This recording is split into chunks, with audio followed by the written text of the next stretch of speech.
कौन है धीरेन्द्र शास्त्री जी? पंडित धीरेन्द्र शास्त्री यानी कि बागेश्वर धाम बाबा आजकल अपनी रामकथा और दिव्य दरबार को लेकर बहुत चर्चित हो रहे हैं। कुछ एक विवादित बयानों को लेकर भी उनकी चर्चा हो रही है। कहते हैं कि वे उनके दादाजी की तरह छतरपुर के एक गांव गड़ा में बालाजी हनुमान मंदिर के पास दिव्य दरबार लगाने लगे। लेकिन कौन है धीरेन्द्र शास्त्री जी? कहाँ इनका जन्म हुआ? कैसे ये इतने प्रसिद्ध हुए? आज की इस वीडियो में हम आपको यही बताने वाले हैं, तो समय को ना गवाते हुए शुरू करते हैं आज की इस वीडियो को। मध्य प्रदेश के छतरपुर जिले के ग्राम गड़ा में स्थित सिद्ध स्थान बागेश्वर धाम सरकार इन दिनों पूरे भारत में चर्चा का विषय बना हुआ है। बागेश्वर धाम में रोजाना लाखों की तादाद में भक्त अपनी मनोकामनाएं लेकर पहुंच रहे हैं। बताया जा रहा है कि बागेश्वर धाम के मुख्य पंडित धीरेन्द्र कृष्ण शास्त्री भक्त को देखकर ही बता देते हैं कि उनके मन में क्या चल रहा है। बागेश्वर धाम सरकार में आप जैसे ही पहुंचते हैं, आपके ऊपर जो भी साया होता है वो अपने आप ही उतर जाता है। महाराज धाम पर आए हर एक व्यक्ति के मन की बात जान लेते हैं और उनके दुखों को दूर करने के उपाय भी बता देते हैं। इतना ही नहीं, पंडित धीरेन्द्र कृष्ण शास्त्री की कृपा से धाम में हर दिन भंडारा चालू रहता है। आखिर कौन है ये चमत्कारी महाराज? पंडित धीरेन्द्र कृष्ण शास्त्री जी का जन्म 4 जुलाई 1996 में छतरपुर जिले के छोटे से गांव ग्राम गड़ा में हुआ था। पंडित धीरेन्द्र कृष्ण शास्त्री का बचपन यही उनके गांव गड़ा में बीता है। बताया जाता है कि वो बचपन से ही बहुत धीर और दयालु थे। धीरेन्द्र कृष्ण शास्त्री का जन्म एक सामान्य परिवार में हुआ था। उनके पिता का नाम राम करपाल गर्ग था। उनकी माताजी का नाम सरोज गर्ग है। उनके दादाजी का नाम भगवान दास गर्ग है। पंडित धीरेन्द्र शास्त्री के दादाजी एक अच्छे विद्वान थे। वह निर्मोही अखाड़े से जुड़े हुए थे। पंडित धीरेन्द्र कृष्ण शास्त्री अपने दादाजी को ही अपना गुरु मानते थे। उन्होंने ही उन्हें रामायण और भागवत गीता का अध्ययन करना सिखाया था। पंडित धीरेन्द्र शास्त्री की शिक्षा। पंडित धीरेन्द्र कृष्ण शास्त्री एक गरीब परिवार से थे, इसलिए उनको उच्च शिक्षा प्राप्त नहीं पाई थी। वह सरकार स्कूल में ही पढ़े। पंडित धीरेन्द्र कृष्ण शास्त्री 8वीं तक अपने गांव में ही पढ़ाई की थी। इसके बाद की पढ़ाई के लिए वो 5 किलोमीटर पैदल चलकर गंज में आते थे। उन्होंने 12वीं तक की पढ़ाई गंज से की थी और बीए प्राइवेट किया। इसके बाद उनको समाज सेवा और मानव सेवा में लग गए और पढ़ाई छोड़ दी। बताया जाता है कि पंडित धीरेन्द्र कृष्ण शास्त्री का परिवार बहुत गरीब था। उनके भाई और बहन भी साथ साथ रहते थे। पंडित धीरेन्द्र कृष्ण शास्त्री ने 9 साल की उम्र से ही बालाजी सरकार की सेवा करना शुरू कर दी थी। उनसे पहले उनके दादाजी बालाजी सरकार का दरबार चलाया करते थे।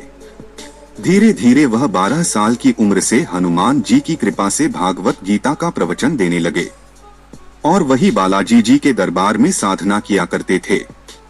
इसी साधना का उन पर ऐसा असर हुआ कि बालाजी की कृपा से उन्हें अनेकों सिद्धियां प्राप्त हुई। महाराज के चमत्कार देखकर लोग रह जाते हैं दंग। बागेश्वर धाम पर आने वाले लोग पंडित धीरेन्द्र कृष्ण शास्त्री के चमत्कार देखकर दंग रह जाते हैं। महाराज से मिलने के लिए आपको अर्जी देना पड़ती है। आप बागेश्वर धाम पर जाकर टोकन ले सकते हैं, लेकिन अगर आप वहां नहीं जा सकते हैं और आप जानना चाहते हैं कि महाराज धाम में है कि नहीं, उसके लिए बागेश्वर धाम का एक हेल्पलाइन नंबर भी है। बागेश्वर धीरे चंद्र कृष्ण के परम मित्र शेख जी है, जिन्होंने उनका साथ दिया। उनकी यह मित्रता आज भी टिकी है, जिसकी चर्चा आज भी बागेश्वर सरकार के विभिन्न मंचों से सुनने को मिलती है। उनकी मुलाकात भी एक दिलचस्प घटना के कारण हुई। 20 शेख अक्सर निजी काम के साथ छतरपुर से जाते थे। तभी गड़ागंज में उनकी मुलाकात धीरे धीरे कृष्ण से हुई, जो उनकी उम्र में काफी छोटे थे। इन दोनों के बीच अपने अपने धर्म को लेकर चर्चा हो रही थी कि मुबारक जी ने सनातन धर्म को लेकर कुछ ऐसी टिप्पणी की, जिसके जवाब में धीरे धीरे जी ने उनका भ्रम शांत कर दिया। इसके बाद वे अक्सर बागेश्वर धाम सुंदरकांड का पाठ सुनते थे। इसका परिणाम स्वरूप उनके जीवन में कुछ चमत्कार हो गए। शुरुआती दिनों में पंडित धीरे धीरे कृष्ण की आर्थिक स्थिति बहुत अच्छी नहीं थी। धीरे धीरे कृष्ण की बहन के विवाह में शेख ने अपनी आर्थिक मदद की, साथ ही विवाह के सभी कार्य संपन्न करवाए।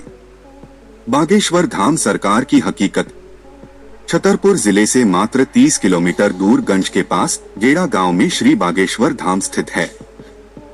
यहाँ पर करीब 300 साल पुराना हनुमान जी का मंदिर है। यहाँ की महिमा यह है कि जो भी ग्राहक सच्ची भक्ति भावना से अपनी आवश्यकताओं को लेकर आता है, श्री राम जी की कृपा से हनुमान जी उनके सभी मनोकामना को पूरा करते हैं, उनके सभी कष्टों को हर लें।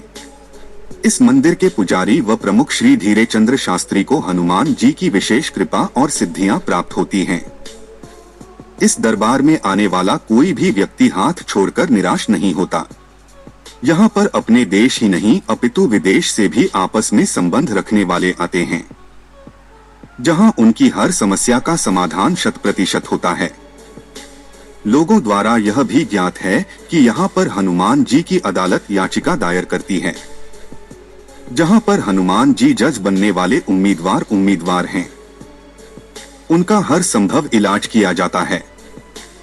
यहाँ पर कैंसर जैसी बीमारियों के साथ भूत प्रेत और उच्च बाधाओं के ठीक होने का दावा किया जाता है। बागेश्वर धाम की धारणा है कि यहाँ पर रहने वालों को अर्जी लगता है कि उनका अर्जी स्वीकार होने पर बागेश्वर सरकार धीरे धीरे चंद्र शास्त्री जी बिना उनसे बातें किए उनकी धाम के संबंध पर उल्लेख कर देते हैं। इसके कारण उस व्यक्ति से की जानकारी ली है। उनके द्वारा बताई गई सभी रोगों से पहले ही संबंध पर 100% अंकित होता है। इस बात का झुकाव बड़े बड़े मीडिया चैनल और धर्म को लेकर न पूर्वाग्रह रखने वालों ने किया, लेकिन अंत में उन्हें भी बागेश्वर धाम में होने वाले चमत्कारों के आगे नतमस्तक होना पड़ा। बागेश्वर धाम में होने वाले चमत्कारों को लेकर धीरे धीरे चंद्र कृष्ण शास्त्री का कहना है कि उस दिव्य आत्मा से जुड़ाव के लिए ध्यान विधि योग का प्रयोग करते हैं, जिसे त्राटक भी कहा जाता है। साथ ही उन पर गुरु कृपा भी है, जिसके कारण उनका मनुष्य एक विद्युत संचार का अनुभव करता है, जिसके माध्यम से वह व्यक्ति के सामने वाले व्यक्ति के यहाँ तक के उन हजारों किलोमीटर दूर बैठे व्यक्ति की सामान्य को भी जान लेते हैं, जिसमें किसी व्यक्ति की अन्य पारिवारिक जानकारी, उसका नाम पता हो, सभी कुछ पहले ही बता दिया जाता है। साथ ही उसका इलाज भी हो जाता है। पंडित धीरेन्द्र कृष्ण शास्त्री जब धीरे धीरे लोकप्रिय होने लगे तो अब वे राम कथा भी कहने लगे हैं।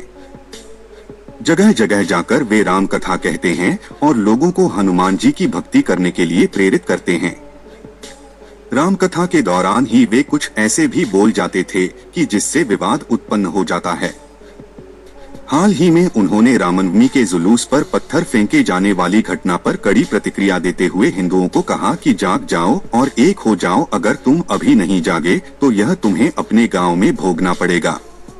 इसलिए निवेदन है कि सब हिंदू एक हो जाओ और पत्थर मारने वालों के घरों पर बुलडोजर चलवाओ। हाल ही में पंडित धीरेन्द्र कृष्ण शास्त्री जी ब्रिटेन गए हैं, जहां उन्होंने ब्रिटिश सांसदों और वहां के भारतीय समुदाय के बीच रामकथा का वाचन किया और प्रवचन दिया है।